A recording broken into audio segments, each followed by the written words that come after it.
Avant de plonger dans cette histoire incroyable, pensez à vous abonner à la chaîne et à activer la cloche.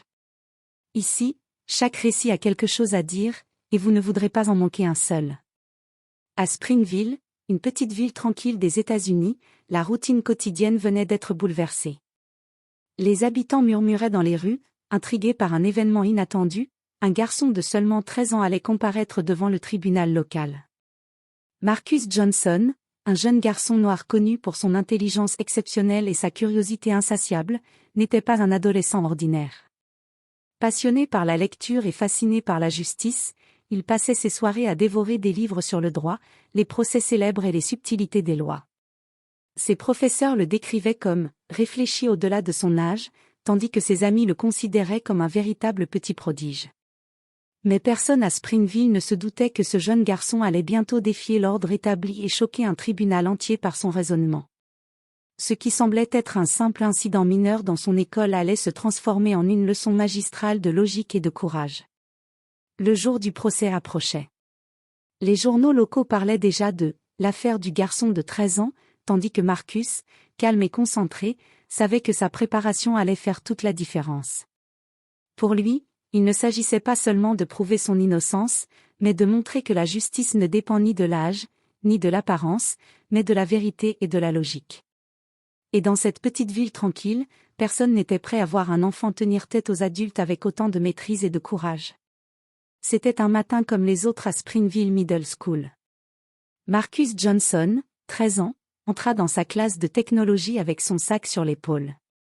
Ses amis, Tyler Adams et Mia Roberts, l'attendaient près des ordinateurs portables. Madame Linda Harper, la professeure de technologie, donna les consignes pour la journée, projet individuel sur la programmation. Tout semblait normal, jusqu'au moment où l'ordinateur portable de Madame Harper disparut mystérieusement. Quelques minutes plus tard, la panique s'installa dans la classe. L'ordinateur était introuvable, et les regards se tournèrent immédiatement vers Marcus. Pourquoi lui? Il était connu pour être intelligent et curieux, mais jamais il n'avait montré le moindre signe de malhonnêteté. Marcus, où étais-tu quand l'ordinateur a disparu? Demanda Madame Harper, la voix tremblante d'inquiétude. J'étais près du bureau, madame. Je ne l'ai pas touché, répondit Marcus calmement, bien qu'un léger frisson d'inquiétude parcourt son corps. Tyler Adams intervint. Je peux confirmer qu'il n'a rien pris. Je l'ai vu travailler sur mon projet juste à côté de lui. Malgré le témoignage de Tyler, les soupçons continuèrent de peser sur Marcus. L'école décida d'appeler les parents et de signaler l'incident aux autorités locales. Ce que Marcus ne savait pas encore, c'est que ce petit incident allait déclencher une affaire juridique qui allait captiver toute la ville. De retour chez lui, Marcus confia la situation à sa sœur aînée, Jessica Johnson, étudiante en droit. Jessica, je n'ai rien fait, mais ils veulent me faire porter le chapeau. Que dois-je faire? Jessica sourit doucement, admirant la maturité de son frère. Ne t'inquiète pas, Marcus. Si nous préparons bien ta défense et que nous connaissons la loi, tu pourras prouver ta vérité. Et c'est ainsi que Marcus commença à étudier avec une concentration extraordinaire, déterminé à comprendre chaque détail juridique qui pourrait l'aider à se défendre. Il ne savait pas encore que son raisonnement allait bientôt surprendre un tribunal entier et bouleverser Springville à jamais. Après l'incident à l'école, Marcus rentra chez lui, le cœur lourd mais l'esprit déterminé. Il savait qu'il devait comprendre ses droits et préparer sa défense. Dans le salon, il s'installa à la table avec ses livres et son ordinateur portable. Jessica, sa sœur aînée, arriva quelques minutes plus tard. Alors, Marcus, raconte-moi exactement ce qui s'est passé, dit-elle en s'asseyant à côté de lui. Marcus expliqua chaque détail, les regards suspicieux de Madame Harper, la disparition de l'ordinateur, et le fait que Tyler l'avait soutenu. Jessica écouta attentivement, hochant la tête de temps en temps. Écoute, dit-elle enfin, il existe des lois qui protègent les mineurs contre les accusations basées uniquement sur des preuves indirectes ou des présomptions. Si nous les connaissons bien, nous pourrons contester cette accusation. Marcus ouvrit plusieurs livres sur le droit des mineurs et le code judiciaire des États-Unis. Il prit des notes, surligna des articles et commença à établir une stratégie. Il découvrit notamment 1. La présomption d'innocence est absolue, même pour les mineurs. 2. Les preuves indirectes doivent être corroborées par des éléments concrets. 3. Les procédures doivent respecter le droit à la défense, y compris le droit des parents d'être informés et impliqués. Jessica, demanda Marcus avec un mélange de curiosité et d'enthousiasme, penses-tu que je pourrais présenter ça moi-même au tribunal? Jessica sourit avec fierté, pourquoi pas? Si tu sais ce que tu fais et que tu restes calme, tu pourrais réellement surprendre tout le monde. Mais il faudra que tu cites les lois correctement et que tu prépares des preuves solides. Les jours suivants, Marcus travailla sans relâche. Il rédigea ses notes, prépara des questions, et simula des dialogues de tribunal avec Tyler et Mia pour se préparer à toutes les éventualités. Chaque détail comptait. Il savait que ce procès serait plus qu'une simple affaire scolaire. C'était une occasion de montrer que la justice et la vérité n'ont pas d'âge, et que même un garçon de 13 ans pouvait tenir tête aux adultes avec intelligence et courage. Le jour tant attendu arriva. La petite ville de Springville était en effervescence. Un garçon de 13 ans allait comparaître devant le tribunal. La salle d'audience était remplie de parents, d'habitants curieux et même de journalistes locaux venus couvrir l'affaire. Marcus entra, accompagné de son père, David Johnson, et de son avocat, M. Henry Clark, un homme calme et méthodique réputé pour sa rigueur. Tyler et Mia étaient assis au premier rang, soutenant leur ami du regard. Le juge Robert Wilson, un homme respecté et sévère, frappa de son marteau pour appeler l'ordre. Silence dans la salle. Nous allons commencer le procès de Marcus Johnson. Le cœur de Marcus battait à toute vitesse, mais il resta calme. Il avait répété ce moment des centaines de fois avec Jessica et son avocat. Son regard croisa celui de Tyler, qui lui fit un petit signe d'encouragement. Madame Karen Lewis, l'avocate de l'accusation, se leva et exposa les faits. Votre honneur, l'accusé est suspecté d'avoir dérobé un ordinateur portable appartenant à Madame Harper. Les preuves, bien que indirectes, pointent vers Marcus Johnson. Le juge Wilson se tourna vers Marcus. Marcus, veux-tu faire une déclaration avant que nous commencions la présentation des preuves? Marcus prit une profonde inspiration. Chaque mot qu'il prononçait devait être choisi avec soin. Votre honneur, dit-il calmement, je n'ai pas pris l'ordinateur. Et je crois que certaines preuves présentées contre moi ne respectent pas mes droits en tant que mineur. La salle fut saisie par ce mélange de maturité et de confiance chez un garçon si jeune. Même Madame Lewis sembla légèrement déstabilisée. Monsieur Clark, son avocat, hocha la tête avec approbation. Il savait que Marcus avait une vision claire de sa défense. La tension monta alors que le juge annonça « Très bien, nous allons examiner les preuves et entendre les témoignages. Mais je vous préviens, jeune homme, vos arguments doivent être précis et logiques. » Marcus se redressa, prêt à montrer que l'âge n'avait aucune importance face à la vérité et à la justice. Dans cette salle d'audience, chaque regard était désormais tourné vers lui, et tout le monde allait découvrir qu'un garçon de 13 ans pouvait réellement surprendre un tribunal entier. Le moment décisif était arrivé. Marcus fut appelé à la barre. Ses mains tremblaient légèrement, mais son esprit restait clair et concentré. Tous les yeux de la salle d'audience étaient rivés sur lui, le juge, l'avocat de l'accusation, ses camarades, et même les journalistes. « Votre honneur, je souhaite présenter ma défense », commença Marcus avec assurance. Madame Karen Lewis, l'avocate de l'accusation, esquissa un sourire condescendant. Elle s'attendait à ce qu'un enfant bafouille et se perde dans ses mots. Mais Marcus était prêt. J'aimerais tout d'abord rappeler que, selon le droit américain sur la protection des mineurs, toute accusation doit être basée sur des preuves directes et incontestables, déclara-t-il calmement. Il cita un article précis du Code juridique, article 45, section B, stipule que les preuves indirectes ne peuvent suffire à établir la culpabilité d'un mineur sans corroboration substantielle.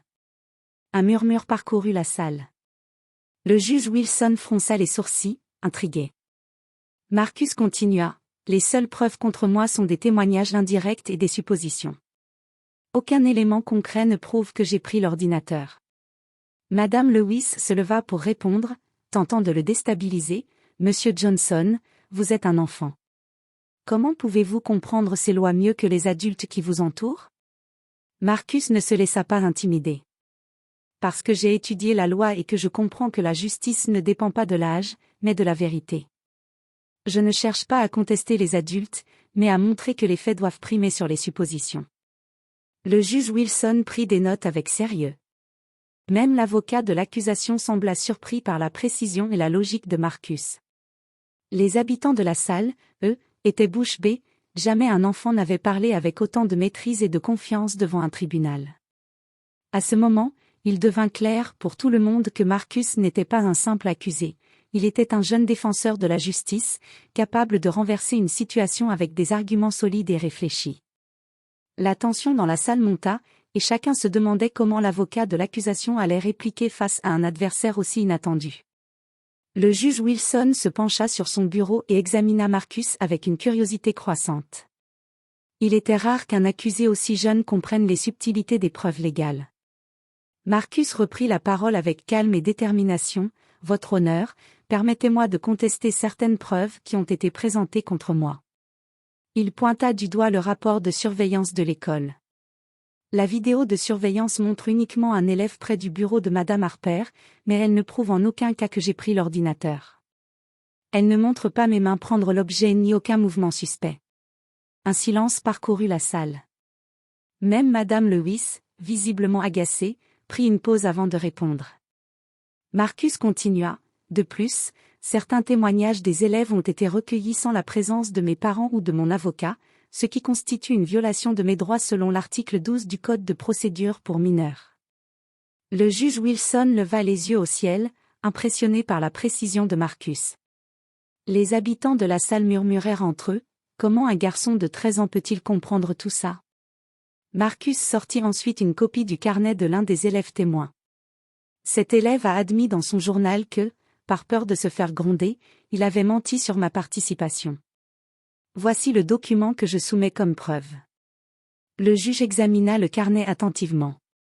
Même l'avocat de l'accusation ne pouvait nier l'importance de cette preuve. Marcus avait démontré que non seulement les preuves étaient insuffisantes, mais qu'il existait des éléments concrets pour contester les accusations.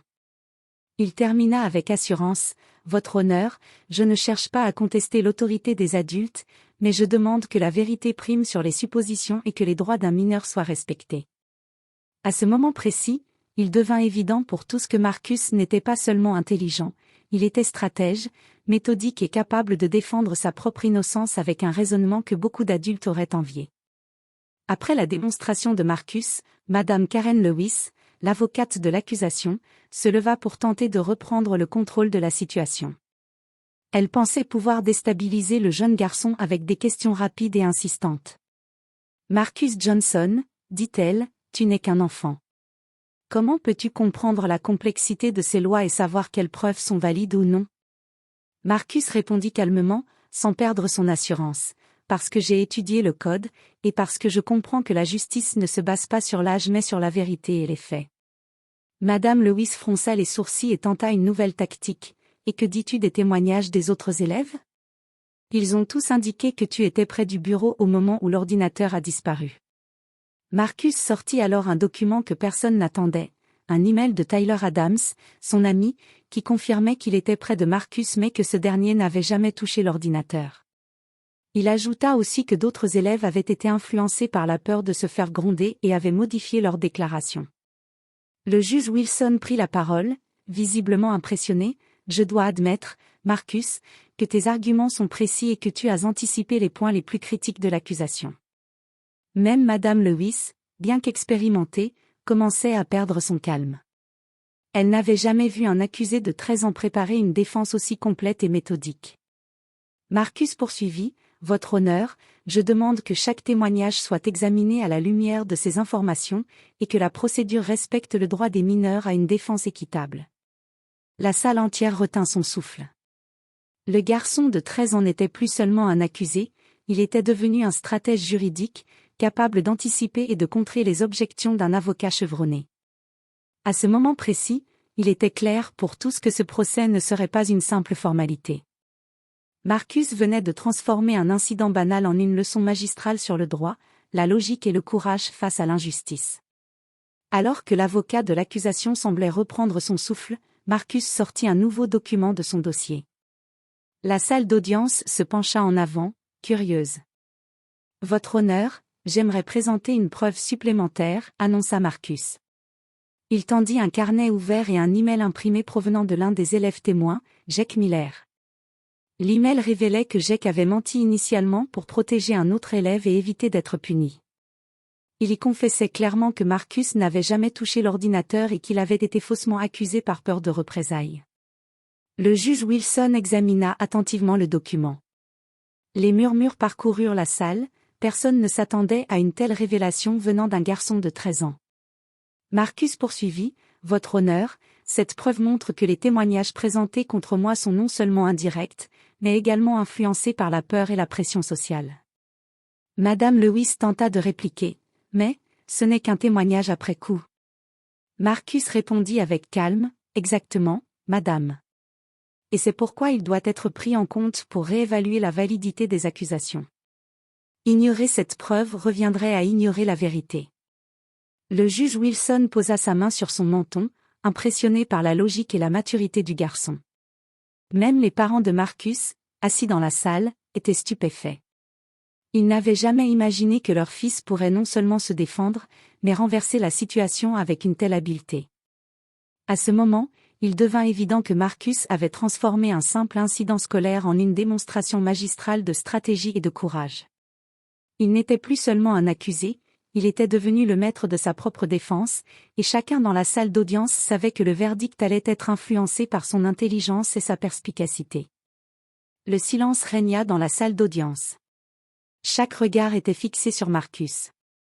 Le juge Robert Wilson, un homme réputé pour sa rigueur et son impartialité, posa ses lunettes et regarda attentivement le garçon. « Marcus Johnson, dit-il d'une voix grave mais curieuse, tu as présenté des arguments et des preuves que même certains adultes peinent à comprendre. Comment as-tu acquis une telle connaissance à ton âge ? » Marcus prit une profonde inspiration et répondit avec une maturité étonnante pour un enfant de 13 ans. « Votre honneur, je crois que la justice ne dépend pas de l'âge. Depuis que je suis petit, j'aime comprendre comment fonctionnent les lois et comment elles protègent les gens. Je voulais juste m'assurer que la vérité soit respectée, même pour un garçon de mon âge. » Le juge esquissa un léger sourire, impressionné. « Très bien. Ta clarté et ta logique sont remarquables. Je tiens à saluer ton courage et ta préparation. » Madame Lewis, l'avocate de l'accusation, était visiblement déstabilisée. Ses précédentes tentatives pour intimider Marcus avaient échoué. Elle ne pouvait qu'admettre qu'il avait anticipé toutes ses objections avec une stratégie implacable. Les spectateurs dans la salle d'audience murmurèrent entre eux, « Un garçon de 13 ans, et pourtant il maîtrise le droit mieux que certains adultes. » Marcus, avec calme et assurance, conclut, « Votre honneur, je ne cherche pas à paraître supérieur. Je veux simplement que la justice prime sur les suppositions et que les faits soient examinés correctement. » Le juge hocha la tête. « Très bien. Nous allons maintenant passer au délibéré, mais il est clair que tes arguments et tes preuves ont considérablement influencé cette affaire. » Dans cette salle, une leçon venait d'être donnée, la maturité et la préparation peuvent dépasser l'âge et l'expérience. Marcus avait non seulement défendu son innocence, mais avait aussi enseigné à tous ceux présents que la vérité et la justice peuvent venir d'un esprit jeune et déterminé. Après des heures de délibération, le tribunal se réunit à nouveau. La tension était palpable dans la salle d'audience. Les parents de Marcus, David et Jessica Johnson, se tenaient la main, anxieux mais fiers de leur fils. Tyler et Mia regardaient Marcus avec admiration, tandis que l'avocat de l'accusation, Madame Karen Lewis, semblait préoccupée. Le juge Robert Wilson frappa de son marteau pour appeler l'ordre. Silence dans la salle. Après avoir examiné les preuves et écouté les arguments de toutes les parties, je rends mon verdict. Tous les regards se tournèrent vers Marcus. Son cœur battait à toute vitesse, mais son visage restait calme et assuré. Le juge poursuivit. Compte tenu des preuves présentées, notamment la documentation apportée par l'accusé lui-même, et de l'analyse minutieuse des témoignages, je déclare Marcus Johnson non coupable de l'accusation de vol. Un murmure d'étonnement et d'admiration parcourut la salle. Les parents de Marcus éclatèrent de joie, tandis que Tyler et Mia sautèrent presque de bonheur. Même certains habitants qui avaient douté de Marcus ne purent s'empêcher d'applaudir. Madame Lewis baissa les yeux, consciente que Marcus avait présenté une défense exceptionnelle. Le juge ajouta. Je tiens à souligner que la maturité et la préparation de cet enfant sont exemplaires. Marcus Johnson a démontré que l'âge n'est pas un obstacle à la compréhension et à la défense des droits. Marcus respira profondément, soulagé et fier. Il avait non seulement prouvé son innocence, mais avait aussi montré à tous que la vérité et la justice pouvaient triompher, même face à des adversaires expérimentés. Les journalistes prirent des notes frénétiquement, et bientôt, l'histoire du garçon de 13 ans qui avait choqué le tribunal fit la une des journaux locaux et des réseaux sociaux. Marcus venait de devenir un exemple de courage, d'intelligence et de détermination pour toute la communauté. Quelques jours après le procès, Springville était encore sous le choc. L'histoire de Marcus Johnson, le garçon de 13 ans qui avait surpris tout un tribunal par sa logique et sa maîtrise du droit, circulait partout. Les journaux locaux titraient « Le garçon qui a ébranlé le tribunal » et les réseaux sociaux ne parlaient que de lui. Marcus retrouva sa routine scolaire, mais il n'était plus le même. Ses camarades le regardaient avec un mélange de respect et d'admiration, tandis que ses professeurs étaient impressionnés par sa maturité exceptionnelle. Tyler et Mia continuaient de le soutenir, fiers de leur ami qui venait de prouver que l'intelligence et la préparation peuvent surpasser l'âge et l'expérience. Ses parents, David et Jessica Johnson, étaient immensément fiers. Jessica, en particulier, voyait en Marcus non seulement son petit frère, mais un futur jeune avocat, peut-être même un défenseur des droits des mineurs. « Tu as montré à tout le monde que la vérité et la justice n'ont pas d'âge », lui dit-elle en le serrant dans ses bras. Le juge Wilson invita Marcus à revenir au tribunal quelques semaines plus tard pour un événement spécial. Il voulait reconnaître publiquement son courage et sa capacité à comprendre les lois à un si jeune âge. Marcus fut honoré devant toute la ville, et son exemple inspira de nombreux jeunes à s'intéresser au droit et à défendre ce qui est juste. Marcus savait qu'il ne s'agissait pas seulement d'un procès gagné. Il avait montré que la détermination, la préparation et le courage pouvaient changer les perceptions, même face à des adultes expérimentés. Dans la petite ville de Springville, il était devenu une légende locale, le garçon de 13 ans qui avait choqué le tribunal et enseigné une leçon précieuse à tous. La justice et la vérité sont accessibles à tous, quel que soit l'âge. Et ainsi, Marcus Johnson poursuivit sa vie avec une confiance renouvelée, prêt à affronter tous les défis avec la même intelligence, la même détermination et le même courage qui avaient fait de lui un exemple pour sa communauté et au-delà.